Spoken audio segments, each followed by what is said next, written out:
So, you want to bag your Honda City GM.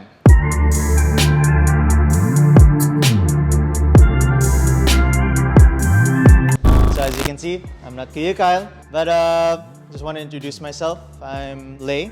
I'm actually Kuya Kyle's pinsan, and I've been working in Fitment and Chromalites for the past 2 months, I believe, going to 3. I just want to also say that coming into this type of work, I barely have any experience with cars. So the most I've done is probably change all 4 tires by myself, and I'm pretty proud of that. I've been learning a lot, especially for the past 3 months. Actually, I've learned so much about air suspension, different types of cars, what clients want. But just bear with me. This is like versus a person 3 months in versus 10 years in, I believe, maybe a little bit less. But still, I still want to provide good content, and I hope you guys can enjoy my presence here in the channel. Kuya Kyle's behind the camera. Is there anything you want to say to the audience? Hey guys, what's up? Kyle here, behind the camera. We have the mics linked up. So ngayon, I want to take this time to personally thank Leonard. Okay, I've been wanting to do this for a while. I've been looking for a co-host of this channel for a while, or another host, because I want to focus on other things like yung 3-piece wheels natin. I want to focus on that, and if I have to do the cars myself, I have to shoot the videos, I won't be able to progress our business together. Ama? And with the recent event that transpired, so you may have known, I apologize for that, deeply do. I really wanted to ituloy na yung plano kong yun. I mean, that gave me like a signal na, yeah, maybe it's time for you to rest and focus on what you want for the channel na next. I really want to pursue the 3-piece design, and I think this is the time to pull the trigger on I want to put more characters here, and I think Leonard is a good addition. Okay, the clients actually love him na, and I'm pretty sure you guys will as well. So it's very jumpy and lively compared to me. I know you'll like it. So the intro's getting long. Ano bang pinag-uusapan natin dapat? What is this video about, Leonard? After what Kuya Kyle said, we can move on to the video. So, do you want to bag your Honda City GM? Actually, Kuya Kyle owned this. It's like one of his first cars, actually. Very good starter car. Actually, I want to invest in one, probably as my first car in the Philippines. It's a good start. And also another good thing to mention is pretty much the architecture of the car is very similar to the Honda Brio, Honda Jazz, correct, like one Kuya Kyle said, Honda Mobilio, correct, and I think there's a practically the same. They're all like the same. So pretty much if something happens in regards to parts, it's interchangeable. They're cross-compatible. Cross-compatible. But yeah, what we can do now is we can go ahead and hop onto the front suspension, rear suspension, and the layout in the back. So yeah, I'll see you then. Let's pop out over here.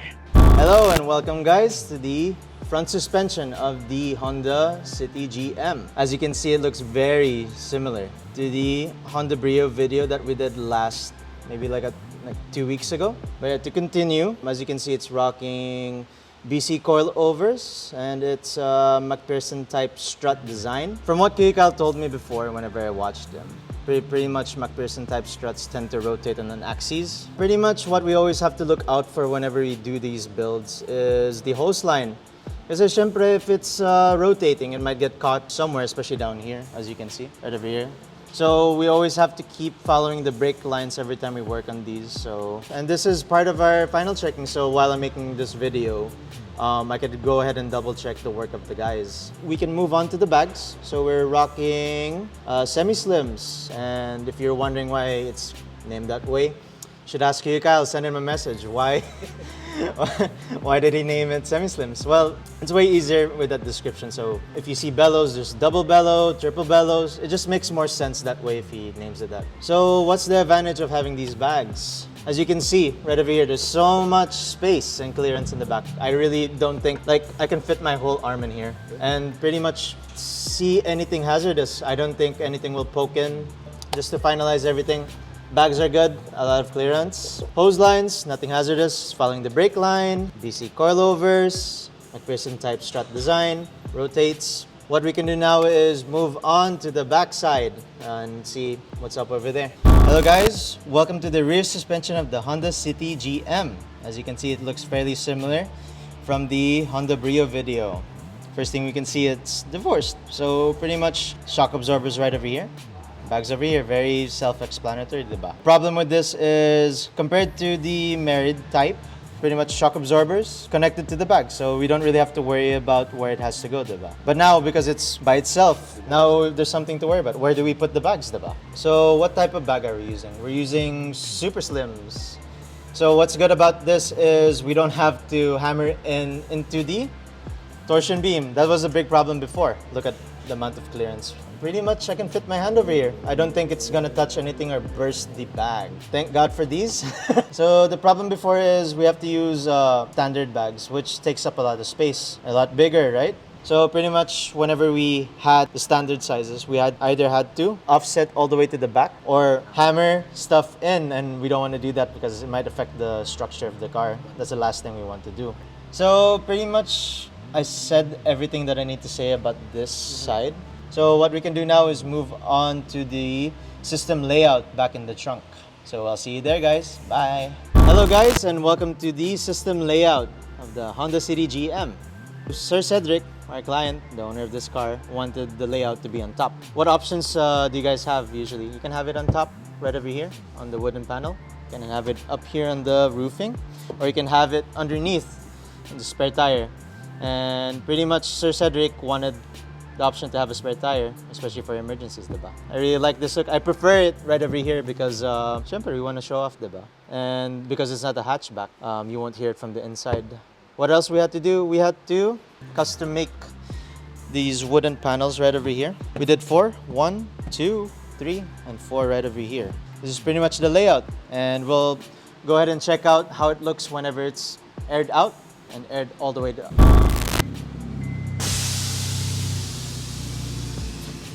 Hey guys, and welcome to the outro of the video. Usually Kuya Kyle summarizes everything from front, rear, the back, but I'm not gonna do that again. It was such a challenge, actually. Shout out to Sir Cedric for waiting 2 hours for me to complete this video. Okay. So as you can see, yep, pretty much just kissing the tires right now. Can we go lower? Yeah, we can go lower pa naman. It's gonna sacrifice more. Yeah, we don't want to sacrifice the air up.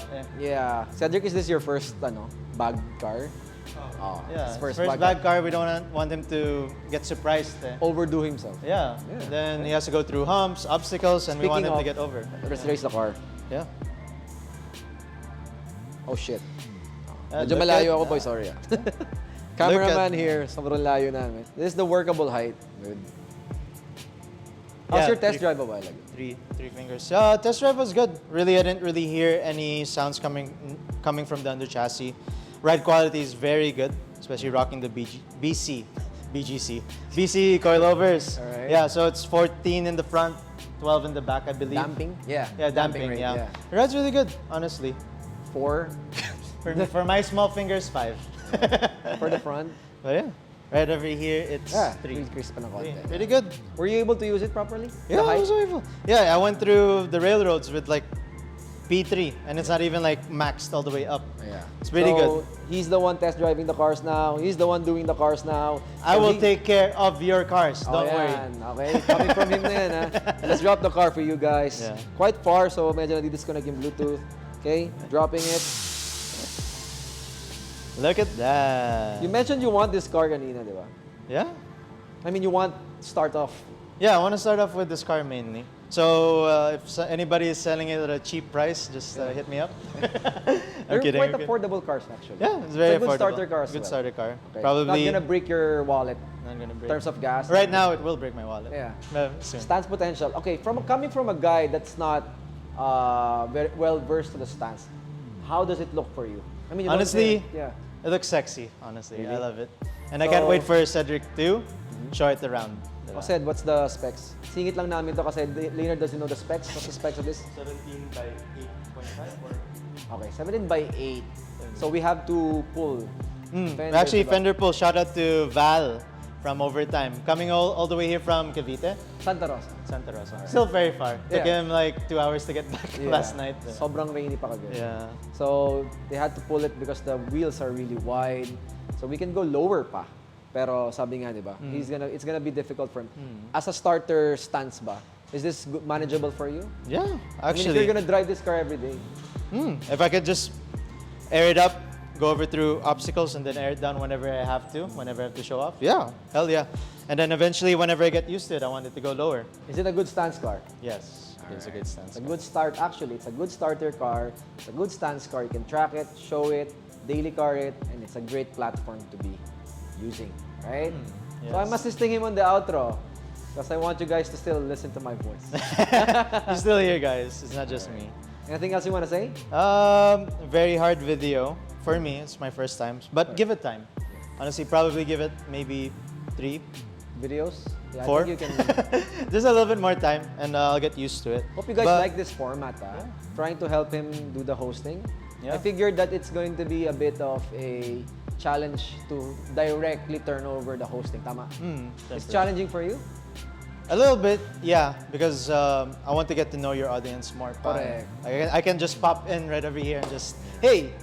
Siyempre, I want to ease my way in. Yeah, I think my voice here is enough. Let's wrap this up, and I just want to give a big shout out to Kuya Ka for letting me host this video, and also thank you for letting me host the next upcoming videos. He's actually helping me, and thank you for that. I needed that. Let's plug your food business. Yeah, actually, I actually want to car guy. start a food business here in Manila, and actually Kuya Kyle offered me to put it here, but I have to work for him first. But honestly, I've always wanted to get into cars, so this is a good way for me to learn, especially. And big shout out for Sir Cedric for letting his car be the first video, and well, the first video I'll be in, or to explain everything. But yeah. Shout out your food business. He started the food business on our meet recently.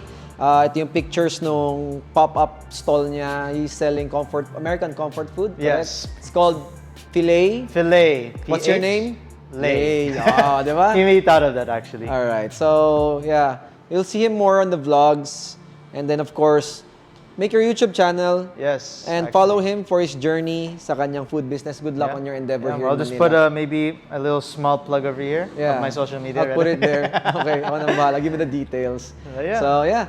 Thank you so much for your time. And this is Lay from Fitment Engineering. And This is Kyle from Fitment Engineering, and you're watching Fitment TV. See you to the next one, guys. Okay, thank you. So I'm gonna put all your bloopers here now. Sige na. Thank you so much, guys, for watching the video. And sa mga sumusuporta sa Fitment, salamat pa rin despite everything. Stay tuned for the next videos. 3-piece wheels coming out. He's gonna host another one. Of course, you'll see him more in the vlogs. He's our manager here at Makati Shop. We have another manager that we introduced in Lipa Shop. And I want to introduce more characters to these videos. Okay? I'll see you guys on the next video. Bye!